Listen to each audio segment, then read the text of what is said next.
Welcome to beautiful Albuquerque, New Mexico, as we find ourselves today at Outpost Ice Arena, home of the NAHL's New Mexico Ice Wolves. And this may be the most in-depth stadium review to date, because we had behind-the-scenes all access to the facility and the team. And of course, this 44th stadium review is brought to you by PullTab Sports, your hub for all things sports, culture, and entertainment. Check them out at pulltabsports.com and be sure to give them a follow on all their social media sites. And while you're at it, go ahead and check out their latest We Are Ice Wolves episode done while we were there in New Mexico, and have a quick look at this opening scene here. So me and my billet family love going to Hooters. You know, it's a good spot. I'd never been before, but he introduced me, and now we go at least once a week, and it's a good spot. So what is it about Hooters that you like going? Can't say. Actually helped produce this docu-series episode highlighting the games over the weekend that we were there, and also the youth hockey tournament that was in town that weekend. The link to that's gonna be in the description here. Because, big announcement here, this is actually my full-time job now. I'm actually a full-time employee of PullTab Sports. Alright, enough talk and let's get into the review, because this was actually my first time ever in the state of New Mexico. And coming up to the stadium, I absolutely love the exterior, as it boasts a Southwest Pueblo design, which is extremely common for a lot of houses in this area even. And making the exterior even better, the stadium sits at the foot of the Sandia mountain range. And Sandia in Spanish actually translates to watermelon, because when the evening sun hits the mountains, they have the same color as a watermelon. We took in the sunset from the mezzanine level, and it was absolutely gorgeous. And that building that you see there that's in front of the stadium is actually the training facility. A lot of training facilities don't really have hockey in mind, but this was designed specifically for hockey, because it requires a lot of different skills than other sports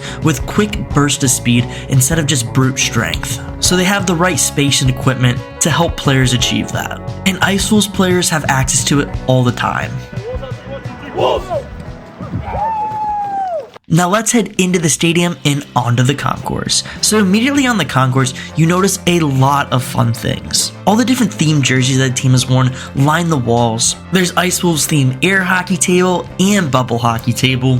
And have a look at this Howie's hockey vending machine. I've never seen one of these before, and they're absolutely hilarious. And at the very end of the concourse, they have New Mexico's only ice hockey shop. And you can get your hockey gear there and any Ice Wolves merch. And let's be honest, I really could not resist picking up one of these beautiful sweaters. And while we're at it, let's have a look at this logo, because this is really cool, as it takes both the red and yellow from the New Mexico state flag and incorporates the symbol used on the nose and also in the eyes of the wolf. The split colors in the face of the wolf is actually the side profile of the Sandia mountain range, looking at it from the north to the south, since the hockey world looks at New Mexico from the north to the south. And the eyes and the mouth add turquoise accents to the logo, since turquoise is the state gemstone. And Albuquerque is also home to a massive hot air balloon festival, so the nose of the wolf, that's the hot air balloon. I love all the subtle details in the logo, and I was absolutely obsessed with the branding.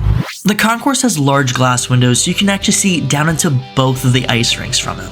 And they actually pump the live game audio noise into the concourse. So if you're in the concourse, it's not like you're in a bubble and you can't hear what's going on the ice. And while we're still here on the concourse, of course we have to talk about the food. So something that I didn't know before coming down to New Mexico is that green chili is a huge thing. So in proper New Mexico fashion, we had to try the green chili cheeseburger. This thing was loaded and absolutely delicious. That is really good, actually. I'm a big fan. The seasoning's great. Green chili's great. Yeah, that's what's up. And if you've been following the channel for a while, you may have realized that I have a weakness for blue slushies. So when I saw that blue slushie machine, yeah, you know I had to treat myself and get one. And of course, we have to do a hot dog review. This dog was actually prepared specially just for me to do this review. So let's hop into it. Hot dog review time, New Mexico style. So starting out price, $4. You can't beat that. Also, the owner of the team had this made especially for me, so big shout out to that. I'm absolutely buzzing. The presentation came on a bed of fries, absolutely delicious. The hot dog split down the middle, so it has the maximum amount of crispness per surface area. Absolutely love that. Only downside, it's a little bit of a smaller, skinnier wiener inside the bun. I'm gonna give it a 4 out of 5. Let's get into it.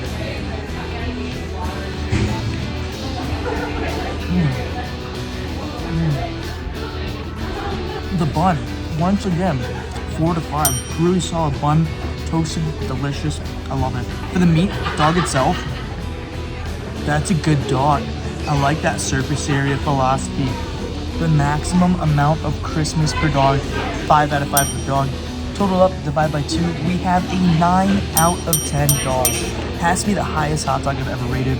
I'm buzzing about it. Love it. Oh, and the Wolves just scored, so better get back in there. Hold up. These fries are top notch. These are excellent. But probably the coolest thing about this arena is that the 2 ice rinks are actually connected underneath the concourse by an ice skating tunnel. And what they do for open skate a lot of the times is they can lift up the corners of the boards, and so you can skate from one rink through the tunnel to the next and back through the tunnel again. And a lot of times for games, they also sell skating tickets, where you can skate on the secondary ice rink, go through the tunnel, and skate right up to the boards and watch some of the game. And you may notice a lot of markings on this strip of ice in this tunnel, and that's because it's used for a lot of different things, such as curling and shooting and goalie training. And what's also really cool about it is that the ice is at the same level as the walkway right next to it, so for sled hockey players, they don't have to be lifted up over a lip to get onto the ice. And while we're down here below the concourse, let's have a look into that locker room. Ever since a young age, I've always been absolutely infatuated with looking at locker rooms. And this is actually only the second stadium review that we've ever had locker room access to. And as you look in the stall, have a look at these gloves. These have to be the slickest gloves I've ever seen. You want silky mitts? Trim them with turquoise. Heading into the main rink now, they're seating on one side of the ice, and it's split with bleachers in the first few rows, and then actual seats beyond that. And what's super cool about it is that all of the seating has rubber flooring to it. So if you have your ice skates on and say that you have one of the skating tickets and you're skating around, you can go into the seats with your skates on and not have to worry about ruining them. The corners of the rink have private suites, and just like the concourse, they pump in the live audio from the game into those boxes, so you're not really in a fishbowl. And the coolest part about it is that New Mexico is nicknamed the Land of Enchantment, and the dial that pumps in the game noise has a label that says Enchantment over it. And right next to one of those boxes is the media room, the guys that are making the magic happen, because they're actually known for one of the best broadcasts in all of junior hockey.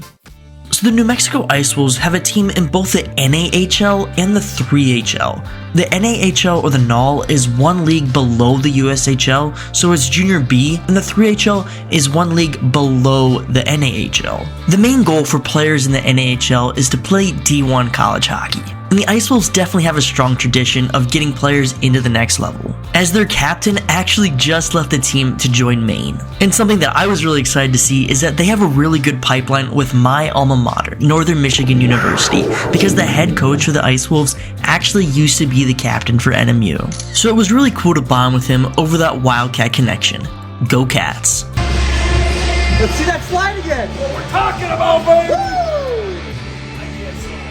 But what's really cool is they have a direct feeder route between the two teams. So say a player on the NAHL team gets injured, well, you got a 3HL kid right there ready to go, as it's a super good system for player development. And speaking of which, I wonder if the elevation of the rink has anything to do with player conditioning. Since we're at the base of the mountains, we're over 6,000 feet of elevation here. I'd say practicing in those conditions is definitely going to give you a home ice advantage. So let's get into the game. I actually got to be by the players on the bench for warm-ups, which was sweet. Before the game started, the mascot made an appearance who actually terrified me. I couldn't tell if it was a dragon or a wolf, wasn't sure what was going on, and I wasn't sure that I wanted to know. We snagged our program, and we were ready for some hockey.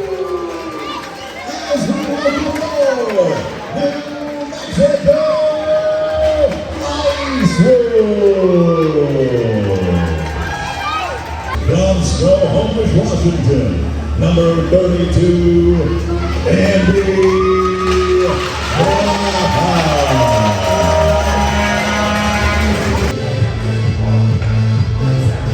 The NAHL is actually a really good level of hockey. It's very fast-paced and a lot more physical than the USHL is. And the Ice Wolves play in the Southern Division, nicknamed the Dirty South. And the Colorado Grit were in town for a 2-game series. But the Ice Wolves put them to the test to see how gritty the Grit really are.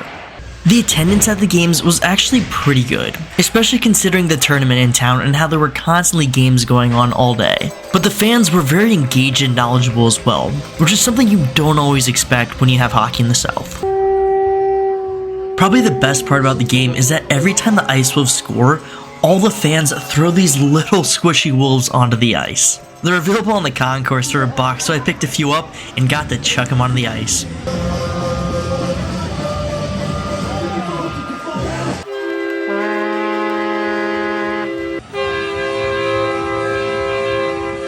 Well, you know what they say, there's no time like the present.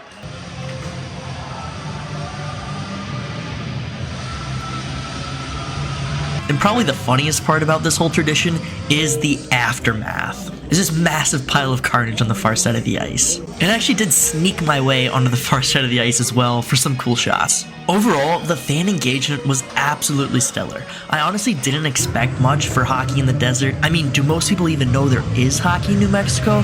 But they do have a good group, they have a good following, they're doing the right things down there. And I think that's definitely going to pave the way for the next generation of hockey players in New Mexico. There were a ton of young kids there in hockey jerseys, and you always hear them say that Austin Matthews would have never become a hockey player if it weren't for the Arizona Coyotes. Well, I'm sure it's probably the same deal with these young kids and the New Mexico Ice Wolves.